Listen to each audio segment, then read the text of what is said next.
Well, I'm taking a break from my Christmas wrapping to bring you Jason the Feather's picks for Week 17 in the NFL. Welcome back to Mike and the Feather, the Vegas podcast that currently focuses on all of the happenings in the NFL, where we give you picks for each game every week, including the Feather's Take It to the Bank picks, the staple of this show, where he gives you his expert analysis and insight into the games he feels like are the as close as they can be in betting, the mortal lock games of the week. We welcome to all our new subscribers. We wish you guys happy holiday, a happy Monday, a happy Hanukkah, happy Kwanzaa, whatever you're celebrating. If just being alive and breathing today, I hope you're having a good time doing it. Reminder, if you didn't notice, this is coming out on a Monday.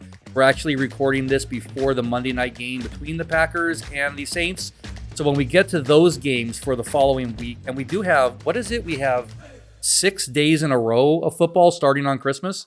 Wednesday all the way to the following Monday. Yeah, that's insane. Whether it's one game or 10, it's a lot of football, taking you pretty much up to 2025. That's just pro football. I mean, college football, it's pretty much football mania. The last 12 days, football mania. And sorry to all those poor teams who have to play 3 games in 11 days. Only one of them is complaining about it, though. You want to guess who that is? We all know already. The Chiefs. Last week on the show for all the games, we went 8-6-1. There was a little bit of craziness too. Jason, in his last 21 picks, is running at a good 81% on his Take It to the Bank picks. So be sure to look out for those in this week's video. And let's just get into it. Let's take a look at the Feathers picks for the second to last week of the regular season in the NFL, Week 17.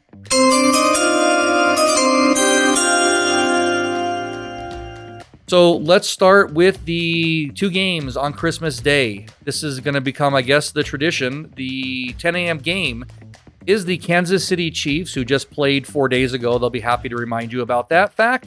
At the Pittsburgh Steelers, coming off of a loss, they are at 10-5, and they are still in the hunt for the division.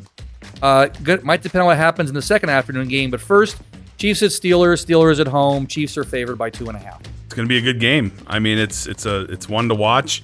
They're both on a short week. Pittsburgh at home. They're always tough at home. I don't know if George Pickens is going to be back. Hopefully Pickens will be back. He's been on that hamstring issue for the last few weeks. He's missed.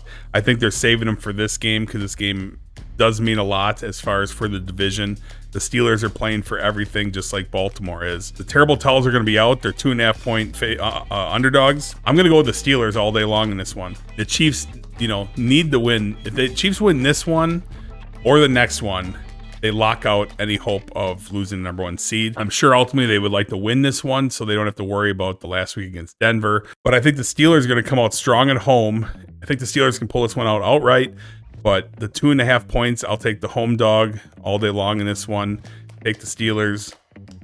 Boom. Then moving to 1:30 on Christmas Day, when you're on the way to Grandma's, ready for that Christmas dinner, it is the Baltimore Ravens, basically playing for a division here because they're in contention with the Steelers right now. They're sitting at 10-5.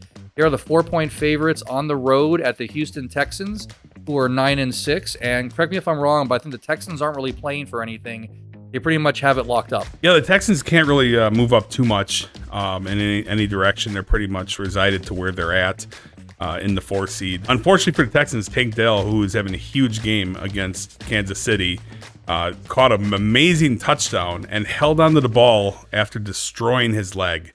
And that's unbelievable that he was able to hold on to that football. It was a tough enough catch, even if he wouldn't have got hurt. I think this is going to be problematic for the Texans going forward. CJ Stroud is best friends with Tank Dell. He was very emotional on the field, as everyone saw that watched the game. And it kind of led to them just kind of puttering out. And once again, another break for the Kansas City Chiefs. They end up winning the game at home. Momentum was going the Texans' way up until that point. So this one's going to be tricky. But I think the Texans, because of that letdown down to 1 primary receiver, Nico Collins, they are at home. They're not playing for a whole lot. The Ravens are playing for everything. They want to maintain their, at worst case scenario, the number 5 seed, which there's a couple teams on their heels for the 5 seed, but they want to also have a chance at the division and I guess they're going to find out once they play this game. If Pittsburgh loses, now all of a sudden the Ravens are playing for the division. Very interesting dynamic going on. I love the Ravens in this case. They're going to play super hard, and if the Steelers end up somehow losing, the Ravens are going to play harder. That's why I'm going to go take it to the bank all day long.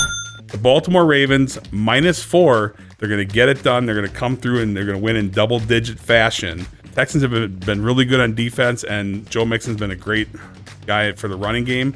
But I feel like this letdown on a short week is going to be too much for the Texans. The Ravens are going to roll on. Boom.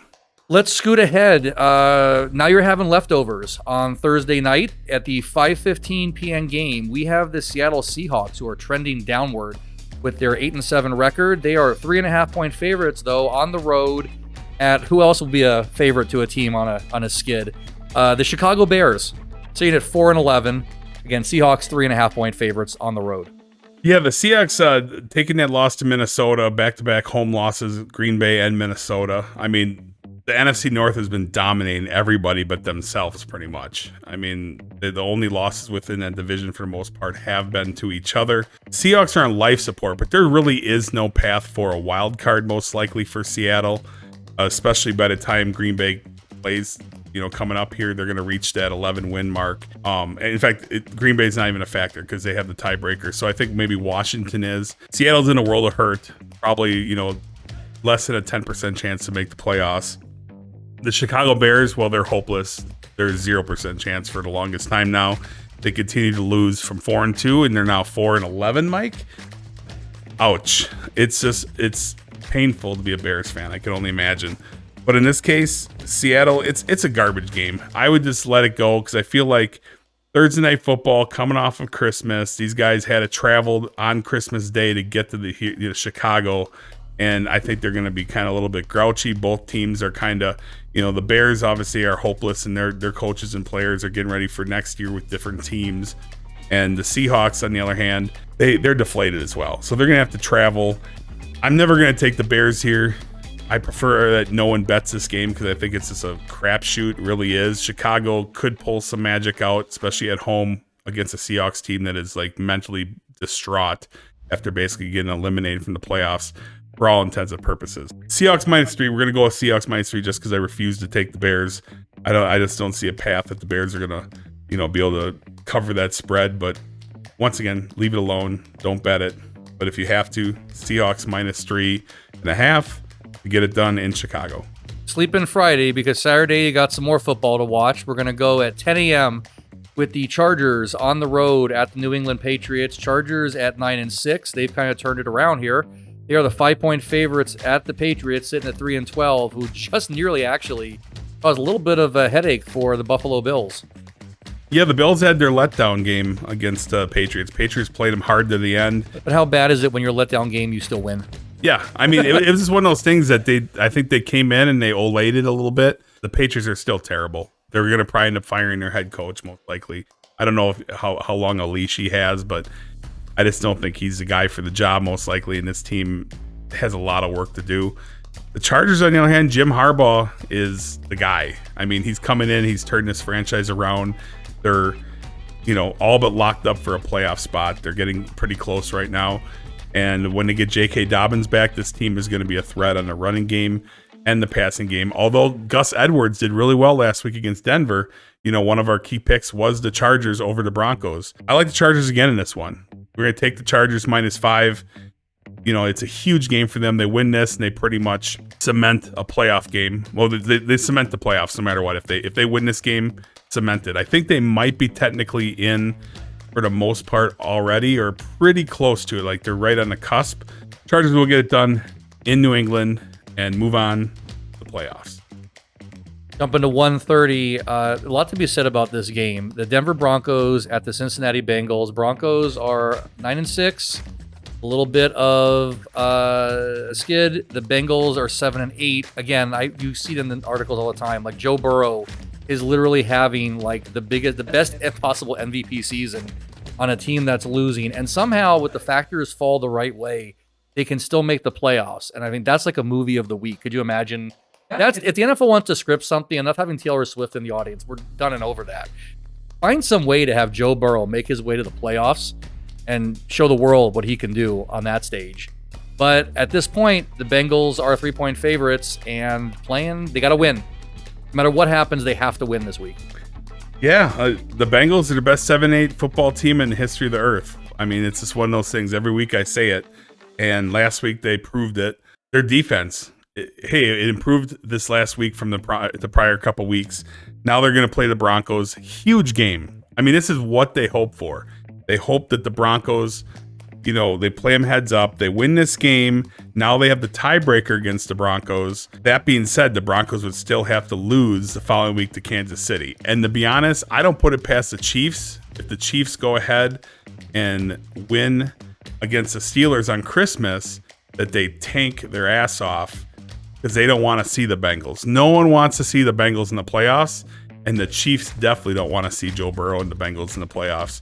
So I would not put it past the Chiefs if they pull out a victory against the Steelers to tank against Denver in the last week so that they block, the situation for the Bengals to get in. I'm just saying, we'll see how it plays out. But for this game, the Bengals are live and well, and they're going to play like it at home. Take the Bengals to the bank all day long, -3. No way I'm going against Jamar Chase and Joe Burrow in this situation. The Broncos have been playing great. Bo Nix is, on fire, doing really good things. This team, Sean Payne has Denver playing well. Joe Burrow is going to wing that football around the field. They're going to put up the points regardless of their defense struggles because he's been doing all year long. Bengals put up 30-plus points again. Get it done. Take it to the bank. Going to be easy peasy. Bengals get it done against Denver. Boom. All right, two teams winging the pigskin at 5:15 p.m. that Saturday night. It is the Arizona Cardinals, effectively out of it at 7-8. At just one Ram. We didn't write down Rams. We wrote down at Ram. So one Ram will be playing them, and that Ram is a 6-point favorite at home, and the Rams are 9-6 with their record. Yeah, the Cardinals are officially eliminated. It's not even effective. They're just done. In fact, Trey McBride was quoted saying as he's walking into the locker room, basically, we suck. Like, he basically was, pretty distraught that he said they suck, as in the Carolina Panthers, and basically had some choice words about how they suck because they lost to these guys that suck. So they're not happy. It's all over for them. The Rams, on the other hand, holy man, everyone's healthy. This team has so much offense, and they're at home, and the potential's there. It's so weird. One game, they're terrible against San Fran. Then they get a ton of points, and then they actually are just, brutal again. But they squeaked it out against the Jets. The Rams at home are going to get it done with this disheartened Cardinals team, division rival, that basically is only playing to spoil, but there's not much to spoil because the Rams are pretty much dialed in short of a collapse. Take the Rams to the bank all day long. They are going to steamroll this Cardinal team, double digits again. Take it to the bank. That's the third take it to the bank of the week. Boom. Moving on to Sunday morning, we got 6 games at 10 a.m. slot. Back to some normal football, although really I think about 1.5 of these games actually have some kind of implication. One that doesn't, unless the Giants find a way to try and screw up their draft pick like the Raiders did this past week. The Colts are on the road as 7.5-point favorites at the New York Giants, who are still only with 2 wins this season, but currently locked up the first round draft pick thanks to the Raiders deciding to pull out a victory in the last moments on Sunday. So even the Raiders can't win, they can't lose, right? Yeah, these disclaimer out on these games going forward, and even some of the early ones, but mainly just these ones going forward. The last 2 weeks of the year is pretty much most of the games are the closest thing to a preseason football game as there is. I mean, you don't know, like I would have thought for sure the Raiders would have never wanted to win against Jacksonville and keep that number 1 seed. Now I understand that no one ever claims they tank, but internally I feel like people tank, or at least some do. But the problem is you don't know if they are going to or they're not going to. You don't know where each team's at mentally this time of year. These last 2 weeks are very tough, especially around the holidays where, guys are kind of running thin on practice time and family time during the holidays. And so when you pick these games, I have my take of the bank picks, which are my rock solid picks. But the rest of them, I give you who I choose and who I think is going to come through spread wise. But most of these games, I tell you to just leave them alone. Don't bet them the last couple weeks because they really are, flipping coins more times than not. That being said, the Giants 2-13 against a Colts 7-8 team. The Colts are on life support for a playoff potential, but it's pretty much next to 0. And that is pretty much the hopes of the Giants, which is 0 as we speak. They got the number 1 draft pick. Hey, Drew Lock did throw 2 touchdown passes. this past weekend. And he threw the wrong direction. Yeah, there you go. So the Giants, here we go. Colts 7.5. I don't like all those points in New York. I feel like the Colts are going to be energized enough, but I think by the time they actually play this game, they're going to know that it's hopeless for them. So, but the Giants, it's been hopeless all year long. So that being said, Colts minus 7.5. They'll cover the spread. Don't touch this game. This is a game they should just flex out of the schedule entirely. But the Las Vegas Raiders, 3-12 at the New Orleans Saints, who at one time, we remind people of this, were 2-0 and had 90 points scored in 2 games. Finishing up right here, week 17 at 5-9, and they're still the 1.5 point favorites at home against the suddenly hot Raiders. The Raiders are on a 1-game winning streak, baby. Hey, you can't start a streak without the first win. So first and foremost, if you bet this game, you probably need to go check yourself into a meeting. But Raiders Saints, I don't know who's quarterbacking for the Saints. Some scrub, maybe it's a ball boy. I'm not sure. But the Raiders, they're not much better. I'm taking the Raiders plus 1.5. Why? I don't know. Because the Raiders don't even lose when they're supposed to lose. They can't win when they should win, and they shouldn't. And they don't lose when they need to lose. So why not take the Raiders plus 1.5? I think that Antonio Pierce, who's trying to play for the future, is going to try to get the win, unless he's basically been told to tank, which I doubt that's the case. This game is a waste of time for anyone to watch. The only people watching this game are going to be Raiders or Saints fans, and they're probably going to skip it too. Take the Raiders plus 1.5 in this sad matchup of just sorrow. Boom. We were both offered Raiders tickets yesterday and just said, nah, not worth the headache to go see that shit show of a game. No. On to next year, hopefully the Raiders can turn it around, but right now, the Saints and Raiders are unwatchable. Tennessee Titans are sitting at a big 3-12, and they're matched up win-wise with the Jacksonville Jaguars. Jaguars are at home. They are -1. This game has to be played because it was scheduled and they sold tickets. And do we care? This game is not even worth my breath right now. Jaguars -1. I'm going to take the Jags to cover the 1. Don't care. Flip a coin if you want. I don't recommend you betting this game, but if you must, go the Jags -1 against a Titans team that is terrible. Don't know who's going to win. Don't really care. Take the Jaguars, but once again, this is on the no bet list. Don't do it. Just don't do it.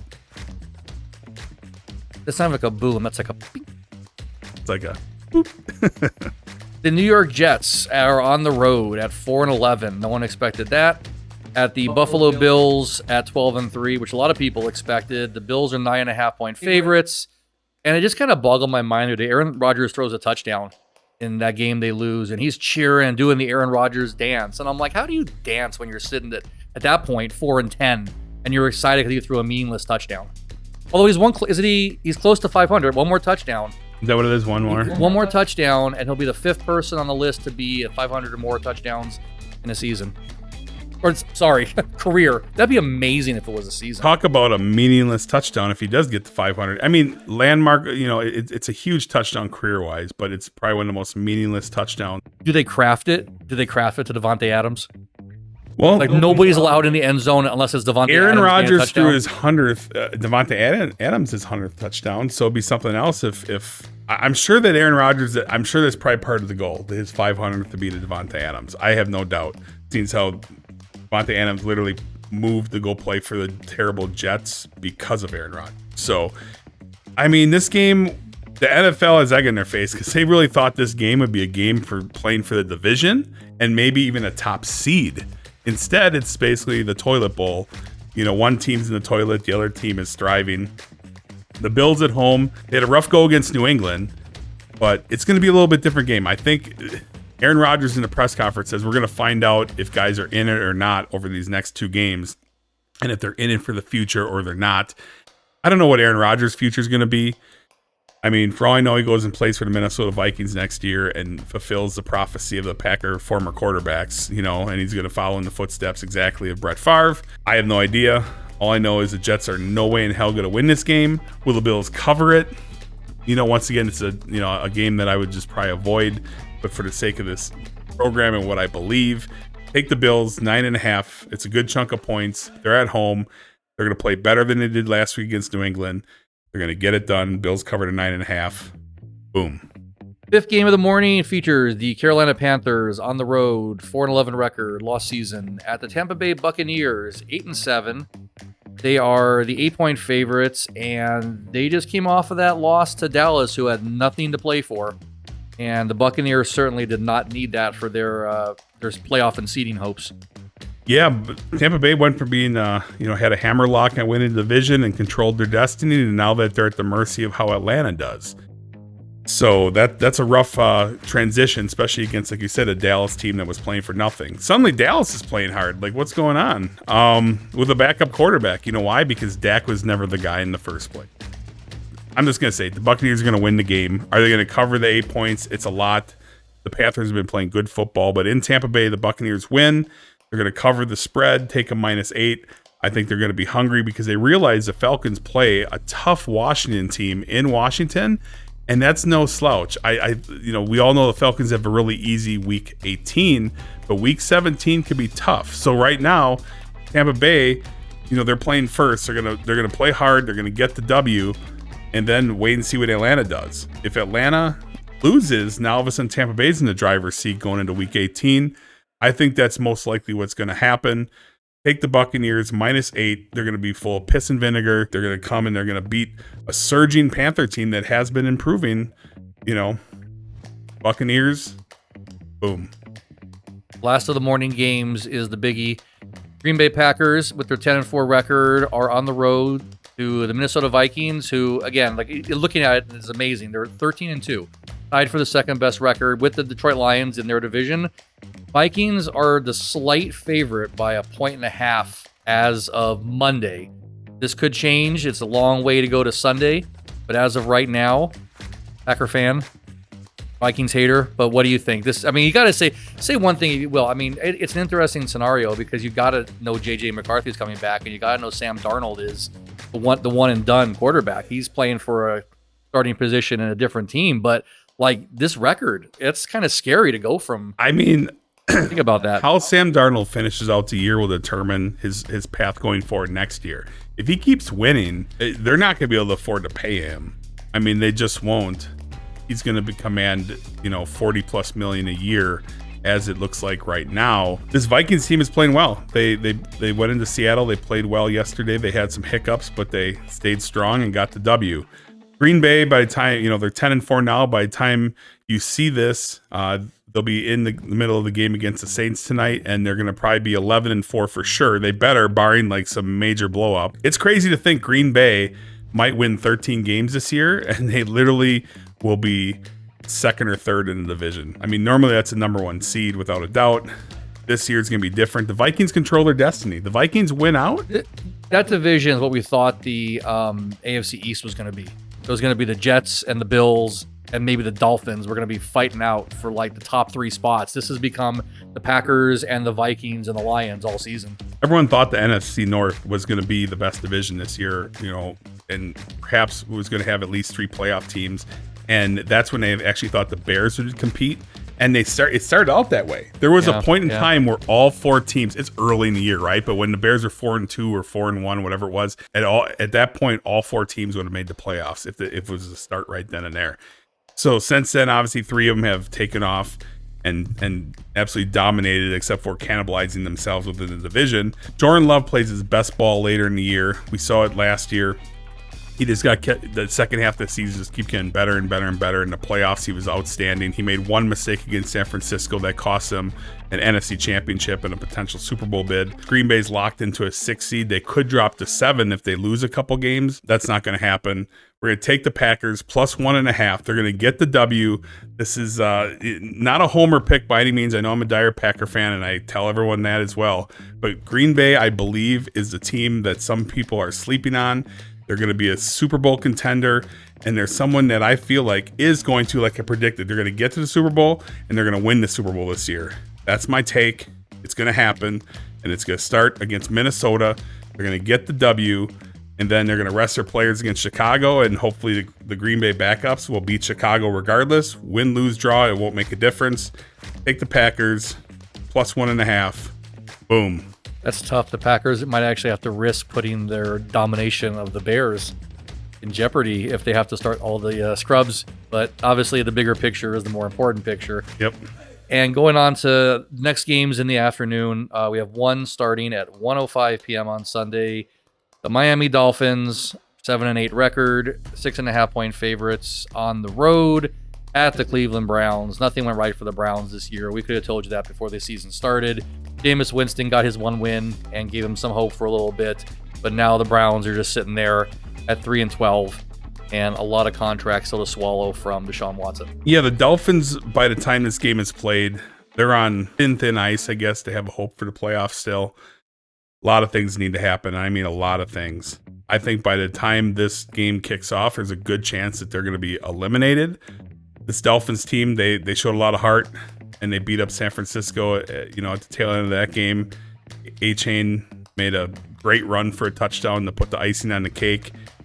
This Browns team at home, it's going to be cold. Tua and Miami haven't won under 40 degrees or something like that. They're 0 for 12 or whatever it is. I haven't looked at the forecast as of the last day or two, but I'm pretty sure it's going to be fairly cold in Cleveland. And the Dolphins are going to be more dejected traveling, to Cleveland from their warm confines of Miami to the cold confines of Cleveland. The dog pound is still going to be barking because these faithful fans, win, lose, or draw, are there. They show up. And in this case, they're going to show up big, take the Browns plus 6.5. Miami might pull it out, but good chance they don't cover the spread.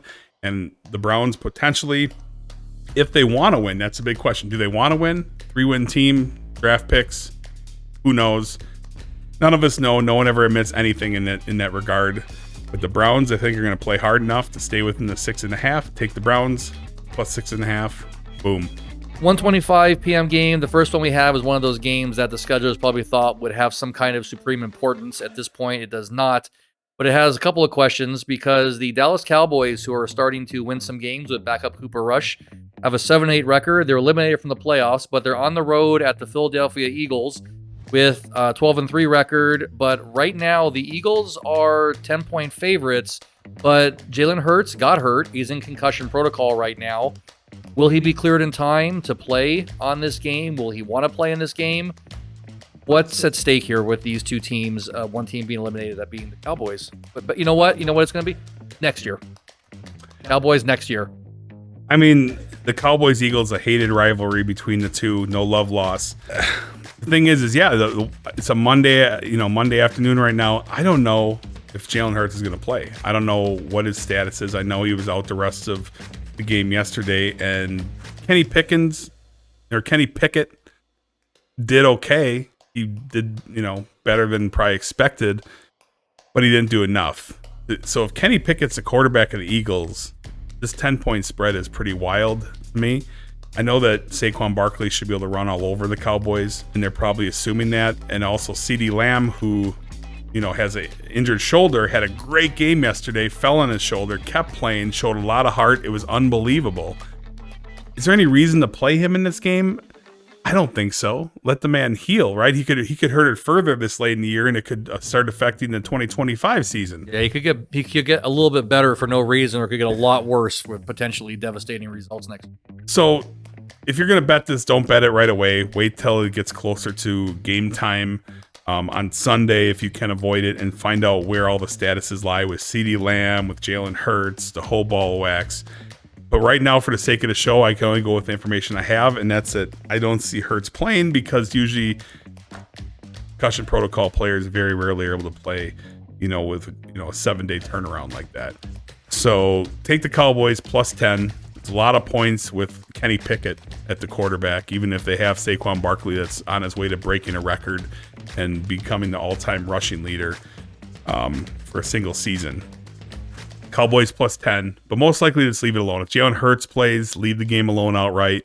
If CeeDee Lamb doesn't play, leave it alone. But if Jalen Hurts sits, CeeDee Lamb plays, then take your shot. Cowboys plus 10. Otherwise, don't touch. Boom. Just randomly thinking, how perfect would it be if you had a free safety whose last name was Pickett? That's my random thought for the video. Sorry, folks. Just Pickett. Sunday Night Football has a 5:20 p.m. start time, and it also has the Atlanta Falcons an 8-7 record at the Washington Commanders with their 10-5 record. Commanders are the 4-point favorite at home. A couple interesting games this past Sunday. Falcons gave the start to Michael Penix, who kind of had an easy layup against the New York Giants, so we're not so sure how he is going to respond against a better team. And then we had the Commanders, who improved upon their last second win against the Bears with a 6-second win against the Philadelphia Eagles. Kind of a surprise this weekend. And so they're now in a better spot if they want to win this game, and the Falcons need to win. So I don't think there's a better spot on the planet Earth for a rookie quarterback to come in for his very first start. Are you really going to say it? Than against the New York Football Giants. Like, it's just, you can't script it enough. I mean, the guy on the whim, they're like, okay, Kirk Cousins is out. He's shitting the bed. Let's throw in Michael Penix in the middle of the year and a clutch situation where they're trying to keep their playoff hopes alive. But when you do it against the New York Giants, essentially a middle school team, it's a good situation. And what happened? The best offense for the Falcons was the Giants' offense. I mean, literally 2 pick sixes. You can't script that. Michael Penix looked pretty good, threw for a couple 100 yards, I think. Bijan Robinson was doing what he does. He's a beast. Now the Falcons control their destiny going into the Washington Commanders, another team that has 97 lives. I mean, how do you have 5 turnovers as a team and you beat the Philadelphia Eagles? Unbelievable. And the answer is Jalen Hurts went out in the second quarter, and Kenny Pickett, who still put up points and did good things, fell short. It was crazy because the Commanders could have had themselves in a weird spot. Instead, they got a hammerlock in the number 7 seed with hopes to possibly somehow move up to the 6th seed. Not likely, but possible. This is a Penix versus Jaden Daniels matchup. Everyone wants to know what's going to happen. I'm going to give the nod to the Commanders. At home, the Commanders -4. They're going to cover the spread. And the Falcons, unfortunately, are going to fall short in this one. I think the Commanders being at home is going to be the difference. It's one thing when you play in Atlanta, against a bad Giants team. Now you're going to go to a hostile environment, and it's becoming more and more real for Michael Penix. Now that the pressure's 100% on him because they control their destiny after the Tampa Bay loss. They don't want to blow it. They play Carolina the last week, which is supposed to be a layup. I feel like this moment is too big for most quarterbacks, especially a guy that's only making his second start to go into Washington, a team that is a team of destiny. Obviously, for some reason or another, they're able to make magic happen, and they're going to get it done against Atlanta. Take the Commanders -4. Boom. Finally, we're going to wrap up all these days of football on Monday night at 5:15 p.m. with a game. Here we go. This also might have felt like a big scheduling game to end the holiday weekend, but it is the Detroit Lions, 13-2. They are at the San Francisco 49ers, who are now officially eliminated from the playoffs. They have a 6-9 record. The Lions are only 3.5-point favorites, though, on the road against the 49ers. Yeah, this game was another scheduling snafu. The NFL really thought this was going to be a huge rematch of the last year's NFC Championship game, and perhaps a game that was, determining maybe a number 1 or number two seed situation for this year's playoffs. Instead, it's basically a dumpster fire game for the 49ers because they're out. They're banged up. Obviously, we know they're on running back number 5. They're down their number 2 wide receiver. Deebo Samuels actually played pretty well the other day. This team, they played hard against Miami. They still gave a lot of effort, even though they knew they were eliminated by game time. This Lions team, though, they showed some, they toyed with the Bears. Okay, let's not get too old. The Bears got some garbage points. The defense, for Detroit's going to continue being a problem. Obviously, when you play the Chicago Bears, your defense can look a little bit better considering the offense of Chicago is pretty terrible. But that being said, they put up some points.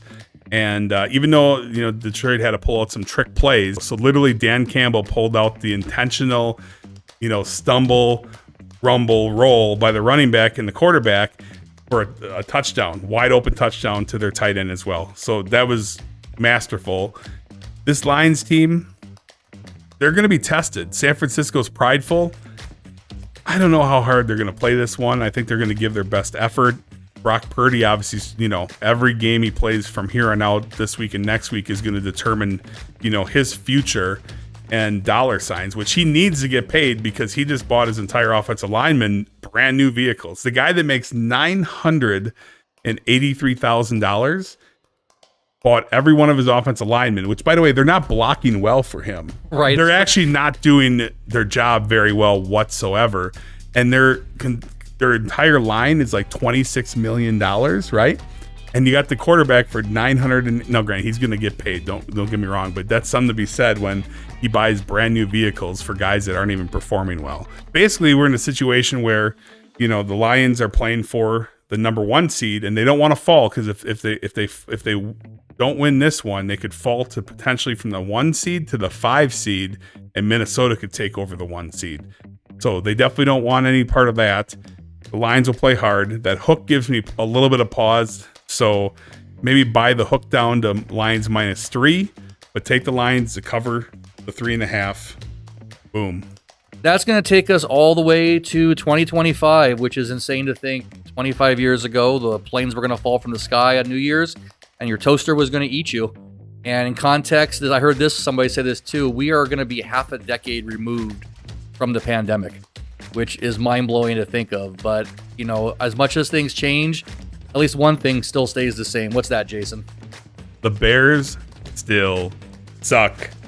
Depending on when you're watching this, we hope you're having a happy holiday last 2 weeks of the year. Have a safe and happy time. Make sure you're liked and subscribed so when we have events like this where we have holidays in the way, because potentially next week, we're not sure if the videos will be out on Monday morning, afternoon, Tuesday morning. Make sure you're subscribed so you get notified as soon as they're out, because we do this early so these lines can move both in your favor and against it. So you don't want to miss out on a favorable situation that you might luck into early on. So again, guys, happy holidays, happy new year. I'll say that again next week. And until then, Jason, tell them what to do.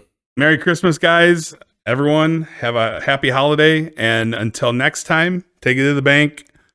Boom. Ho, ho, ho. Ho, ho, ho.